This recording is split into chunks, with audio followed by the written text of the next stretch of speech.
Hello friends, कैसे हैं आप लोग। उम्मीद करते हैं फ्रेंड्स कि आप लोग अच्छे होंगे। तो आज हमारी क्लास स्टार्ट हो रही है आधुनिक इतिहास की। इसके पहले हमने 3 वीडियो में हमने पढ़ चुका है, 3 क्लास हम ले चुके हैं और ये हमारी चौथी क्लास है। तो यहाँ से हम स्टार्ट कर रहे हैं फ्रेंड्स 1857 की क्रांति फ्रेंड्स, यदि कुछ होता है तो उसके पीछे कोई ना कोई कारण जरूर होता है, किसी अकारण कोई कार्य नहीं होता है। क्रांति का फ्रेंड्स अर्थ होता है परिवर्तन या बदलाव। आइए सबसे पहले थोड़ी सी हम पृष्ठभूमि के बारे में इसके जानते हैं। सबसे पहले भारत में फ्रेंड्स कौन आए थे? 1498 में पुर्तगाली आए थे और भारत से सबसे बाद में जाने वाले भी यही थे, पुर्तगाली। तो 1498 में सबसे पहले जल मार्ग की खोज हुई थी पुर्तगालियों के द्वारा, ठीक है। तो और दूसरी बार जब ये व्यापार की इजाज़त लेने आए तो जहांगीर के पास गए तो जहांगीर ने क्या किया? मना कर दिया 1608 में। फिर 1615 में आए जहांगीर के पास, जहांगीर ने क्या की? व्यापार करने की इजाज़त दे दी, ठीक है। अब ये व्यापार अपना प्रारंभ कर लिया और व्यापार करते करते इन्होंने देखा कि भारत में तो बहुत सारा धन दौलत, बहुत सारी चीज़ें हैं, तो इसका फ़ायदा क्यों ना उठाया जाए। इसके बाद ये फ्रेंड्स क्या किया कि आता है फर्रुखसियर का शासन, और फर्रुखसियर ने एक दस्तखत जारी कर दिया। उसमें क्या था? उसने कहा कि तुम व्यापार करो, तुम्हें कोई किसी प्रकार का कोई टैक्स देने की ज़रूरत नहीं है, बस मुझे साल के 3000 रुपये दे देना और व्यापार करो। और जब ये बंगाल पहुँचे तो वहाँ के नवाब ने कहा कि नहीं, टैक्स दो। इन्होंने कहा नहीं, वहाँ के मुगल वासियों ने तो मना कर दिया। उन्होंने कहा उससे हमें क्या मतलब है, हमें तो टैक्स चाहिए, यहाँ हमारा शासन है। वहीं से तानातनी फ्रेंड्स शुरू हो गई और फिर इसके बाद ये सारे अनेक युद्ध होते हैं, जैसे प्लासी का 1757 में अंग्रेजों से जयद्वाला के मध्य होता है। फिर बक्सर का युद्ध होता है 1764 में। तो यहीं से फ्रेंड्स देखते हैं 1857 की क्रांति के कारण कौन कौन से थे। पहला था राजनीतिक कारण। पहला कौन सा था? राजनीतिक कारण। फ्रेंड्स राजनीतिक कारण में सबसे पहले लॉर्ड वेलेस्ली। राजनीतिक कारण जो था फ्रेंड्स ने, इसमें ये था कि पहले राजा होते थे, राजा से जमींदार होते थे और जमींदार के नीचे ये सेना और सैनिक होते थे। तब राजा की सहायता जमींदार अपनी सेना से करवाते थे। तो ये लॉर्ड वेलेस्ली जो था ना, ये जब आया तो इन्होंने एक चाल चली। इन्होंने क्या? वेलेस्ली ने सहायक संधि शुरू कर दी। वेलेस्ली ने क्या किया? सहायक संधि शुरू कर दी। किस सन में? 1798 में। सहायक संधि में ये था कि जो राजा सहायक संधि करता था उसे अपनी सेना समाप्त करनी पड़ती थी। जो भी राजा सहायक संधि करेगा वो अपनी सेना को क्या करेगा? समाप्त करेगा। उसको क्या थी? सैन्य आवश्यकता, अंग्रेजों द्वारा सैनिकों की जो भी आवश्यकता थी उसे अंग्रेजों द्वारा पूरा होती थी। और अंग्रेजी सेना का जो खर्चा था ना फ्रेंड्स, वो राजा उठाएगा। इसमें क्या था? और सहायक संधि लॉर्ड वेलेस्ली ने शुरू कर दिया 1798 में। इस संधि को स्वीकार करने वाली प्रथम रियासत यदि पूछे कौन है तो हैदराबाद। 1798 में सहायक संधि को स्वीकार करने वाली प्रथम रियासत कौन थी? 1798 में हैदराबाद। 1799 में मैसूर, तंजौर भी 1799 में, अवध 1801 में और फिर 1802 में। फ्रेंड्स उसके बाद आते हैं लॉर्ड डलहौजी। डलहौजी फ्रेंड एक नीति जारी करते हैं जिसे विलय नीति, राज्य हड़प नीति, गोद निषेध नीति या व्यापक सिद्धांत के नाम से भी जानते हैं, 1848 में। और विलय नीति के तहत सबसे पहले हड़पी गई रियासत यदि पूछे कौन थी तो 1848 में। विलय नीति, राज्य हड़प नीति, गोद निषेध नीति, डलहौजी एक ही नाम है सब, और डलहौजी ने शुरू की थी। और डलहौजी के राज्य हड़प नीति में क्या था फ्रेंड्स? तो इसने कहा कि यदि जिनके पास मान लीजिए पुत्र नहीं है वो अपना राज्य किससे देना चाहेंगे? तो लोगों ने कहा कि भाई जिनके पास पुत्र नहीं वो अपनी बहन के लड़के को, कोई भाई के लड़के को, कोई किसी को बताया। तो डलहौजी ने कहा नहीं, जिनका कोई पुत्र नहीं है वो किसी अन्य को राजा नहीं बना सकता है, किसी और को अपना उत्तराधिकारी नहीं नियुक्त कर सकता है। तो यही थी। और सबसे पहले इस नीति के तहत हड़पी गई जो पहली रियासत थी वो सतारा थी फ्रेंड्स। और इसमें एक ऐसी रियासत भी थी जिसमें उनके पुत्र थे फिर भी उसे हड़प लिया गया था फ्रेंड्स, तो वो थी। चलिए इसके बारे में हम देखते हैं आगे।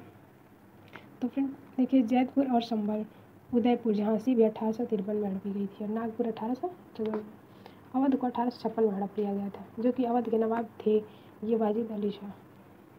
अवध के नवाब, उनके बेटी थी वाजिद अली शाह। फिर भी इस अवध को क्या किया गया? 1856 में डलहौजी की राज्य हड़प नीति के तहत ये हड़प लिया गया।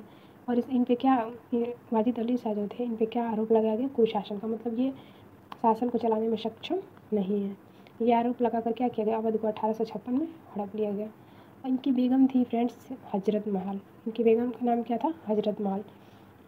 इनको बहुत गुस्सा आया। इन्होंने कहा कि ठीक है, आप लोग हमारे पति को तो हटा दीजिए, कोई बात नहीं है, लेकिन हम अपने पुत्र को उत्तराधिकारी घोषित करेंगे। अपने पुत्र को, वो पुत्र अभी नाबालिग थे फ्रेंड्स, अल्पवयस्क पुत्र थे। उनका नाम क्या था? विरजिस कादरी। बेगम हजरत महल ने क्या किया? अपने पुत्र को विरजिस कादरी को नवाब घोषित कर दिया। इनके पति को हटा दिए जब लोग, तो हजरत महल ने क्या किया? विरजिस कादरी को नवाब घोषित कर दिया अवध का। अब फ्रेंड्स हम देखते हैं प्रशासनिक कारण। प्रशासनिक कारण में भेदभावपूर्ण रंग एवं नस्ल के आधार पर भेदभाव होता था फ्रेंड।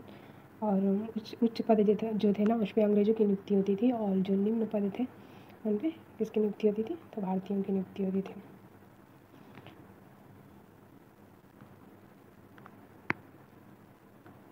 डलहौजी ने तंजौर व कर्नाटक के नवाबों की उपाधियाँ क्या कर दी? जब्त कर दी। कहाँ के?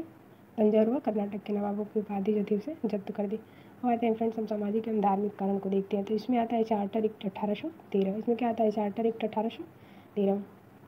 इस चार्टर एक्ट के अंदर था क्या? तो ब्रिटेन के ईसाई मिशनरी जो थे वो भारत में धर्म प्रचार प्रसार करने की उन्हें अनुमति मिल गई। जो ईसाई मिशनरी थे उन्हें भारत में क्या करने की अनुमति मिली? धर्म का प्रचार और प्रसार करने की अनुमति मिली। हिंदू और मुसलमानों का धर्म परिवर्तन प्रारंभ कर दिया गया। डलहौजी ने 1850 में एक नीति लाई, धार्मिक नियोग्यता अधिनियम 1850। क्या लाए? धार्मिक नियोग्यता अधिनियम 1850। धारा 21 में धार्मिक नियोग्यता अधिनियम कब आया था? 1850 में। इसमें क्या कहा गया था फ्रेंड्स? तो आइए देखते हैं। इसमें ये था ना फ्रेंड्स कि यदि कोई व्यक्ति अपना धर्म त्याग दे और ईसाई धर्म को यदि स्वीकार कर लेता है तो पैतृक संपत्ति में उसका पूरा अधिकार रहेगा। ठीक है, यदि कोई व्यक्ति अपने धर्म को त्याग देता है और ईसाई धर्म को स्वीकार कर लेता है, तो पैतृक संपत्ति में तब भी उसका पूरा अधिकार रहेगा। फिर समाज सुधार के नाम पर प्रतिबंध लगा गया, जैसे बाल विवाह पर रोक, सती प्रथा पर रोक, विधवा पुनर्विवाह प्रारंभ किया गया। ये सारी चीज़ें थी। और आर्थिक कारण फ्रेंड्स हम देखते हैं तो अस्थायी बंदोबस्त सबसे पहले किसने शुरू किया था? तो कॉर्नवालिस ने।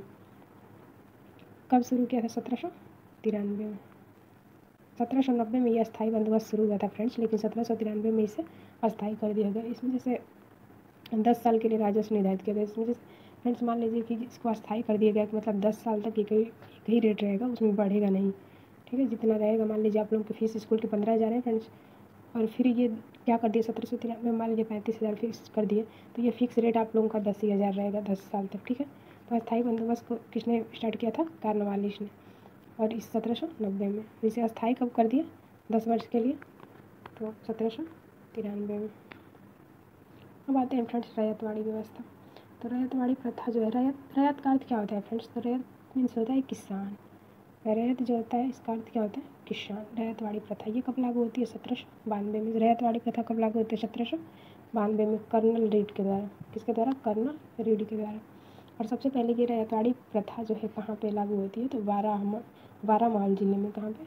बारामहल जिले में 1792 में शुरू होती है रैयतवाड़ी व्यवस्था। कर्नल रीड इसे चालू करते हैं और बारामहल जिले में। रैयत मीन्स किसान।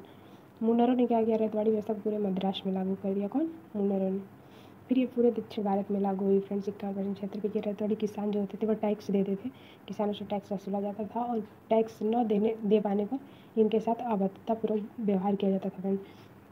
और फिर आता है इसमें महालवाड़ी प्रथा। रैयतवाड़ी का महालवाड़ी प्रथा, इसे किसने शुरू किया था? तो मैकेंजी ने। महाल का अर्थ ग्राम या समूह होता है फ्रेंड्स। तो महालवाड़ी प्रथा जो थी उसे मैकेंजी ने शुरू किया था। 1820 में प्रारंभ किया था, 1822 में इसे लागू किया था। तो फ्रेंड्स आज का क्लास हम यहीं समाप्त करते हैं। यदि हमारी वीडियो आप लोगों को अच्छी लगी है तो प्लीज़ फ्रेंड्स लाइक, सब्सक्राइब और कमेंट कीजिएगा। हम इसके आगे नेक्स्ट टॉपिक कल देखते हैं फ्रेंड्स। तब तक के लिए धन्यवाद।